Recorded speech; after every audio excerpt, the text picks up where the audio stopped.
Donc rebonjour à tous et à toutes, je retourne du coup cette vidéo, enfin la deuxième partie. Parce que je suis désolée, elle a été coupée parce que justement mon téléphone n'avait plus de mémoire, vous voyez où est le problème. Je suis désolée encore de faire ces vidéos sans montage comme ça, mais j'ai un gros problème, je n'arrive pas à les transférer sur mon ordinateur. Elles ne veulent pas, en fait, dès que je mets en chargement pour la copier dans mon ordinateur, ça fait erreur machin je sais pas quoi de transfert et ça le fait à chaque fois. J'ai essayé sur plusieurs jours, ça marche pas. J'ai aussi la possibilité de le mettre sur Google Drive, sauf que je n'ai plus de place sur mon Google Drive. J'ai beau supprimer plein de trucs, il y a toujours pas de place. Du coup, je vais pas payer de la place. En plus, sur un truc que je n'utilise, j'utilise pas beaucoup. Donc voilà, du coup j'ai trouvé la seule solution, c'est de publier de mon téléphone et je ne peux pas du coup mettre mon introduction, je ne peux rien faire. Donc je suis désolée si ça paraît être un peu fait à l'arrache, mais c'est pas le cas, c'est juste que je n'ai pas le choix.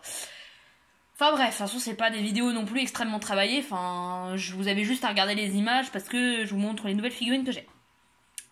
Alors, avant que ça coupe, on était au petit Shiba Inu. Donc voilà, je les trouve vraiment très très mignons, donc ils sont en lot, donc je trouve que c'est pas très cher pour deux petites figurines. Le petit chiot est vraiment adorable, il est vendu avec un panier bleu et un petit os, donc du coup c'est la maman et le bébé. Donc ils n'ont pas encore de prénom, je n'ai pas encore trouvé ça, mais ça ne saurait tarder car voilà. Mais en tout cas je suis super heureuse, c'est la première fois que Schleich nous fait des petits Shiba Inu, donc voilà, et du coup j'en ai profité pour les prendre. Bon, et nous passons à de grosses nouveautés que j'ai quand même attendues depuis qu'ils sont sortis. On va commencer parce que j'ai encore deux figurines à vous montrer. J'ai à vous montrer celle-ci. Donc, c'est la jument Trekner qu'on trouve en 7. Elle se achète toute seule. Donc la couverture est retirable. Bon, au début quand je voyais sur les images, sur l'image des nouvelles figurines sur YouTube, j'avais l'impression que la couverture ne se retirait pas. La couverture, n'importe quoi. Le couvre-rein était collé au dos du cheval parce que ça paraissait vraiment être un bout de plastique en fait sur l'image. Mais pas du tout, c'est vraiment une couverture toute souple. Comme une couverture. Bon, excusez-moi, je dis couverture, mais je sais très bien que c'est un couvre-rein, c'est... Voilà. Donc elle est très belle, moi je l'aime beaucoup cette jument. Elle a une belle robe, elle a une bonne position, vraiment, elle a des petits... Bon, par contre, ça ne se retire pas, et le bonnet aussi, donc c'est pareil, donc ça, bon, je pense que vous vous en doutez, ça c'est aussi, je m'en doutais le plus par rapport au tapis. Donc elle a une belle robe, elle est assez bien faite, franchement, je suis pas déçue de l'achat, et j'ai décidé de l'appeler Yume, qui veut dire rêve en japonais. Donc voilà. Je suis vraiment contente de l'avoir et c'était vraiment une de mes priorités. Et celui que j'attendais le plus, c'était l'étalon frison qui fait un piafé. Donc c'était celui que j'attendais le plus parce que quand je l'ai vu, j'ai dit « Oh mamma mia, il est magnifique » et on n'a pas souvent des chevaux qui font des... on a des figurines où ils sont dans une position un peu de dressage, mais lui, il fait du piafé et c'est juste...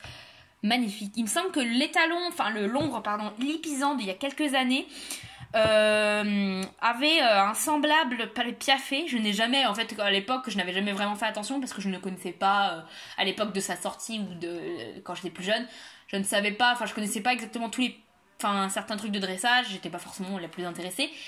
Et quand je vois sa position, c'est peut-être un semblable de piafé ou pas ça, je ne sais pas, mais on dit il est un peu dans une position de dressage. Mais en tout cas, lui, ça se voit que c'est du piafé parce qu'il a vraiment, il a les pattes sont en position, il a les postérieurs qui sont un petit peu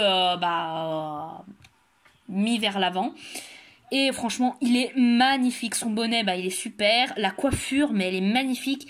C'était vraiment celui que j'attendais le plus. Il a les étriers comme pour les nouvelles figurines, les nouveaux personnages qui sont mobiles, où on peut bouger les bras, les jambes. Et du coup, voilà. Et franchement, il est vachement beau, l'équipement, il est sympa. Alors, je vais retirer son équipement, histoire que vous voyez peut-être sans. Mais en tout cas, c'est celui que j'attendais le plus des figurines 2019. Donc lui, il s'appelle Yoru, c'est-à-dire, ça veut dire nuit, en japonais, pareil. Et en fait, pour moi, ces chevaux sont issus de la même propriétaire, sauf que lui, elle, elle fait beaucoup de compétitions. Et ce cheval, il fait partie, elle fait du dressage avec son frison et de l'obstacle et du cross avec sa jument Yume. Donc Yume et Yoru. Alors au début, j'avais prévu de les appeler Rêve et Cauchemar. Donc pas en français, je voulais l'appeler Yume et Cauchemar. Oh, je me rappelle plus comment on dit cauchemar en japonais. Mais je voulais les appeler Cauchemar et Rêve pour faire un peu, là voilà. Mais bon, je voulais pas l'appeler Cauchemar. Enfin, je voulais pas que son nom signifie cauchemar. Parce que son caractère n'est pas du tout un cauchemar. Du coup, je me suis dit Yoru pour dire nuit. C'est plus joli, Yoru et Yume. Et surtout que ça sonne un peu pareil parce que